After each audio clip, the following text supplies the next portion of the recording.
Bonjour à tous, je m'appelle Jeff et je suis thérapeute. J'aime et j'apprécie beaucoup mon travail.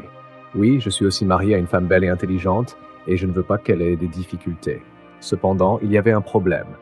À cause de l'idée de business farfelue de ma femme, j'ai failli perdre la vie. Alors restez à l'écoute et écoutez mon histoire sur la façon dont j'ai réussi à survivre. Un beau matin, j'étais dans ma chambre en train de me préparer pour le travail quand ma femme, Tonia, est entrée et m'a tendu une liste de choses dont elle avait besoin pour la maison. Les gars, vous auriez dû voir les factures qu'elle m'a listées. Je veux dire, est-ce que c'est un crime d'être un homme? L'économie n'aide pas non plus. J'ai dit à ma femme de ne pas travailler parce que la dernière fois qu'elle a eu une idée de business, c'était risqué et dangereux. Alors, je lui ai demandé de rester à la maison pendant que je m'occupais de tout. Je lui ai dit que je lui enverrais de l'argent plus tard quand j'arriverai au bureau, et je suis parti. Plus tard dans la journée, j'étais au travail en train de discuter avec mon ami. J'ai dit, frère, sérieusement, cette femme m'a vraiment énervé. Elle ne comprend vraiment pas le stress que je traverse en ce moment. Oui, je sais qu'elle est ma responsabilité, mais imagine ça. Dès le lundi matin, elle me demande de l'argent. Qui fait ça? Ça n'a aucun sens pour moi. Vu l'état de l'économie, elle doit vraiment apprendre à gérer. Se sentant frustré, il a suggéré que Tonia trouve un travail. Travailler? Ai-je répondu. Frère, la dernière fois qu'elle l'a fait, je sais ce que j'ai dû affronter. Alors, s'il te plaît, qu'elle reste juste à la maison pendant que je travaille. Mon ami est resté sans voix. Honnêtement, les gars, c'est mieux comme ça parce que ma femme... je ne vais pas en dire trop pour l'instant. Continuez à écouter mon histoire. Plus tard dans la soirée, Tonia et moi étions dans le salon et elle m'a dit qu'elle avait une nouvelle idée de business. J'ai exclamé avec peur, « Attends, vraiment? Pas question !» Mais elle a insisté pour me la raconter. Elle m'a dit que c'était une idée de business qui ne nécessitait aucun capital et que tout ce qu'il fallait pour l'entreprise est déjà dans la maison. Surpris, j'ai demandé, « Quelle maison? Ici? Comment ?» Elle m'a dit que c'était un business de location de courte durée et qu'elle avait déjà fait ses recherches, arguant que c'était une affaire lucrative et que les gens gagnaient beaucoup d'argent avec ça. Sérieusement, ça n'arrivera jamais dans ma maison, lui ai-je dit. Un business de location de courte durée, pour l'amour de Dieu, tu ne connais même pas ces gens avec qui tu partageras un toit. Et s'ils sont des meurtriers, des voleurs, des criminels ou même des fugitifs? Pas question, ça n'arrivera pas. Cette idée est un non pour moi, ai-je dit, sans aucune hésitation. Et si quelque chose nous arrive, qui serait à blâmer? Ce n'est pas parce que tout le monde le fait et que ça marche pour eux que ça marchera pour toi. Le lendemain matin, j'étais déjà prêt pour le travail quand Tonia m'a suivi en bas et a dit « Puisque nous avons 3 chambres supplémentaires disponibles, pourquoi ne pas en faire usage? Mais les gars, je ne vais pas permettre à des étrangers de rentrer chez moi. Je tiens vraiment à ma vie privée et je veux qu'elle reste intacte. » Mais ma femme était têtue et refusait d'écouter mon opinion. Elle a commencé son chantage émotionnel, mais je n'y ai pas cédé. Elle n'a jamais proposé une idée qui soit fructueuse. Toutes ces idées me causent toujours des ennuis à la fin. Petite question. En tant qu'homme, accepteriez-vous des idées de business de ce genre de femme, sachant qu'elles mènent toujours au désastre? Merci de laisser vos avis dans les commentaires. Après cela, je l'ai averti.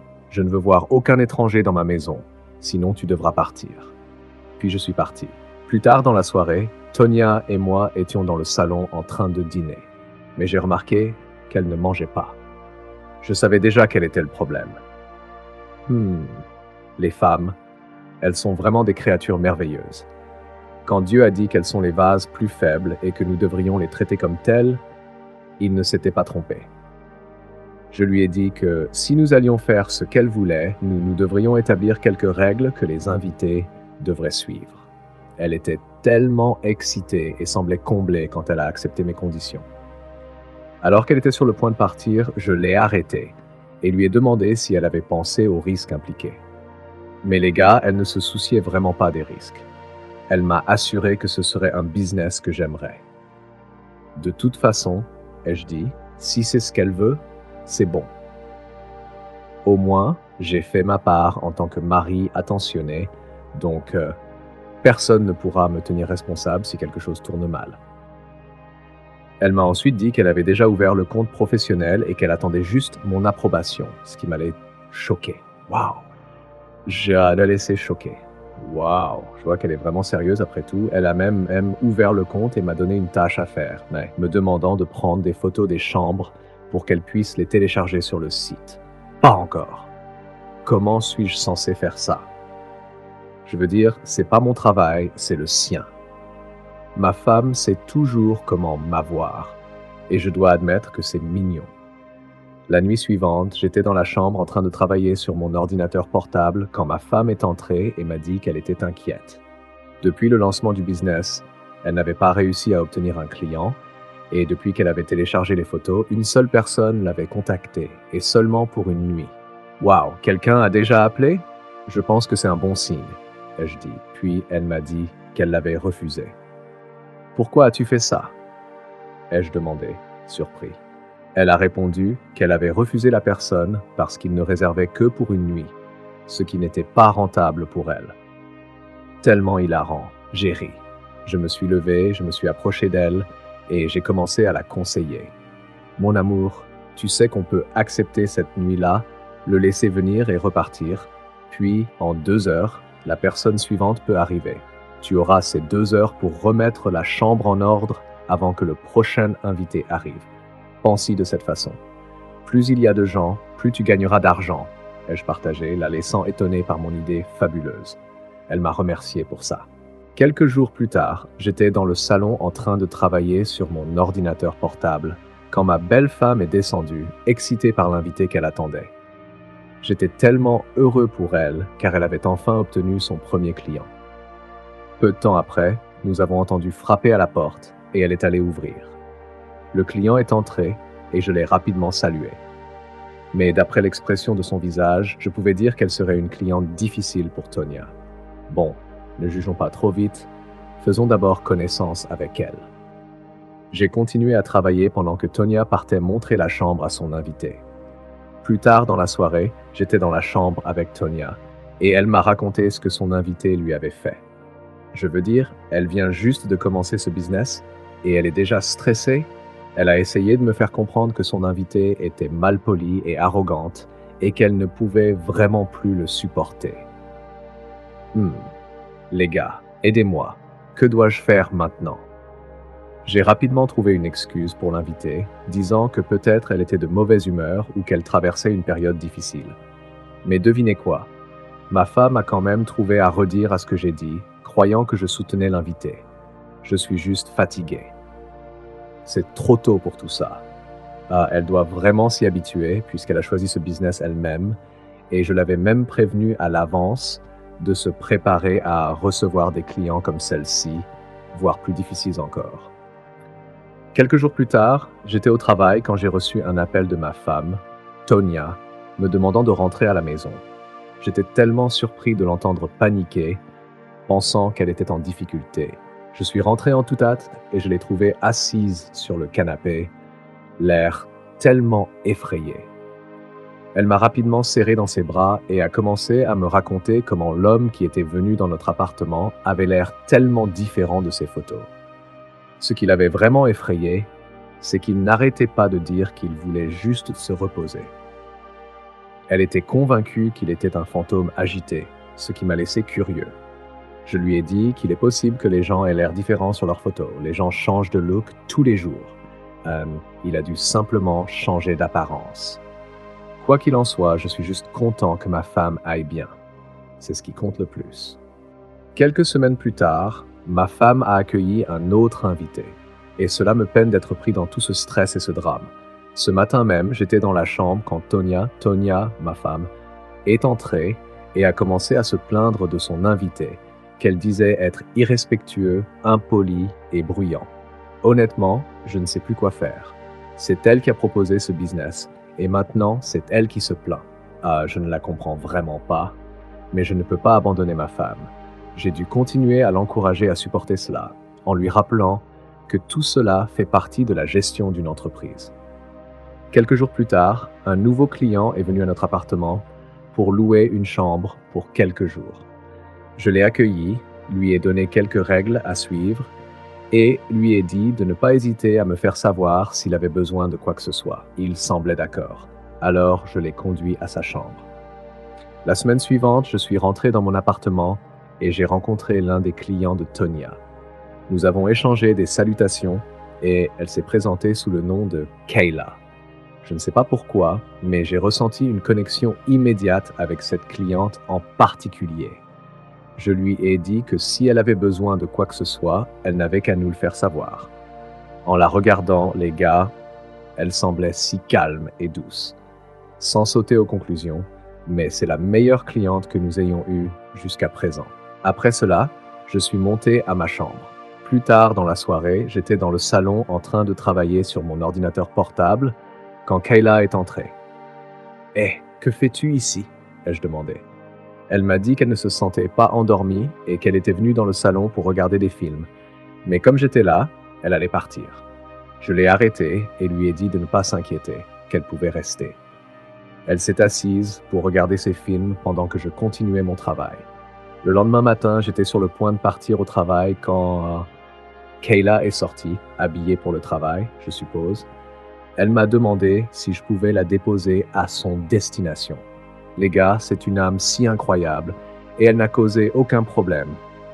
Alors je lui ai dit de monter dans la voiture et je l'ai conduite.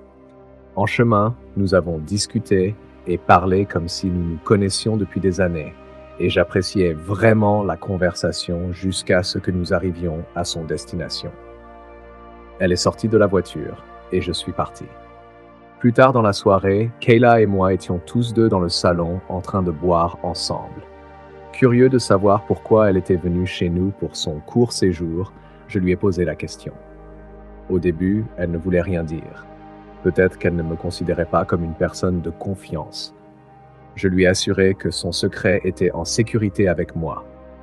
Et elle s'est finalement sentie suffisamment à l'aise pour se confier. Elle m'a dit qu'elle fuyait son passé, sa douleur et ses chagrins, ce qui m'a rendu encore plus curieux. Je lui ai demandé de partager son histoire avec moi, mais elle a insisté pour dire qu'elle ne voulait pas qu'on la plaigne. Je l'ai encouragée à parler, lui disant que cela pourrait lui soulager un peu l'esprit. Elle a finalement ouvert son cœur et est devenue très émotive, partageant comment elle avait perdu sa mère et comment la vie n'était plus la même depuis. En entendant son histoire, j'ai ressenti beaucoup de compassion pour elle. Honnêtement, les gars, c'était tellement touchant et émouvant. J'ai dû la réconforter cette nuit-là, me sentant coupable de lui avoir fait se souvenir de son passé. J'ai vraiment ressenti sa douleur. Pour qu'elle garde une attitude et une énergie aussi positives malgré sa douleur, cela me montre qu'elle est vraiment une femme forte. Je lui ai assuré que tout irait bien très bientôt et elle s'est sentie mieux en essuyant ses larmes. Le lendemain, j'étais à l'intérieur quand j'ai entendu frapper à la porte. Je suis vite allé ouvrir et à ma grande surprise, j'ai vu un étranger avec un regard étrange. « Qui êtes-vous » ai-je demandé. Il m'a dit qu'il voulait voir Kayla. « Oh, d'accord » ai-je dit, puis je l'ai laissé entrer et je l'ai conduit à Kayla avant de remonter à l'étage. Ce même jour, ma femme, Tonya, et moi étions dans la chambre, profitant d'un moment tranquille ensemble, quand nous avons entendu un bruit provenant de la chambre de Kayla. Nous sommes rapidement descendus pour voir ce qui se passait à la porte, mais quand j'ai frappé à la porte, le type étrange est sorti et nous a dit que tout allait bien et que nous devrions nous occuper de nos affaires. Cela m'a laissé troublé alors que nous remontions à l'étage. Sérieusement, les gars, je ne sais pas ce qui se passe, mais j'ai l'impression que Kayla a des ennuis. Continuons d'observer. Le lendemain matin, j'étais sur le point de partir au travail quand Kayla m'a arrêté pour s'excuser de ce qui s'était passé l'autre jour. Je ne lui en voulais pas, donc je ne voyais aucune raison pour qu'elle s'excuse. Je lui ai demandé si elle allait bien ou s'il y avait quelque chose qu'elle voulait partager. Je lui ai dit qu'elle pouvait parler et que je pourrais l'aider. Cependant, elle a insisté qu'il n'y avait rien de mal. Je sens qu'elle cache quelque chose, mais si elle dit que tout va bien, alors ça va. Après cela, je lui ai dit au revoir et je suis parti. Plus tard dans la journée, quand je suis rentré dans mon appartement, j'ai rencontré l'invité de Kayla. Alors que je m'apprêtais à monter, Il m'a arrêté et m'a menacé de rester loin de Kayla. Sérieusement? Il est venu dans mon appartement pour me menacer? Qui fait ça? Je ne comprenais pas ce qui se passait entre eux deux, mais je l'ai averti que s'il essayait encore de me menacer, il pourrait être sûr qu'il devrait quitter ma maison. Après cela, je suis parti. Quelle absurdité!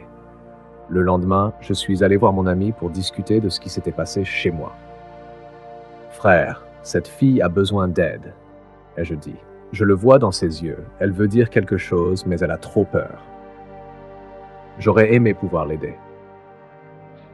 Mon ami avait des contacts avec des détectives privés. Alors je lui ai demandé de m'aider à passer un coup de fil pour voir s'il pouvait découvrir qui était ce type étrange. Après beaucoup de supplications, il a accepté, et nous sommes montés dans la voiture et sommes partis. Le lendemain matin, j'étais dans le salon en train de regarder la télévision quand j'ai entendu un bruit venant de la chambre de Kayla. Avant que je puisse réagir, Kayla a couru hors de la chambre vers moi en criant à l'aide. Le type la poursuivait.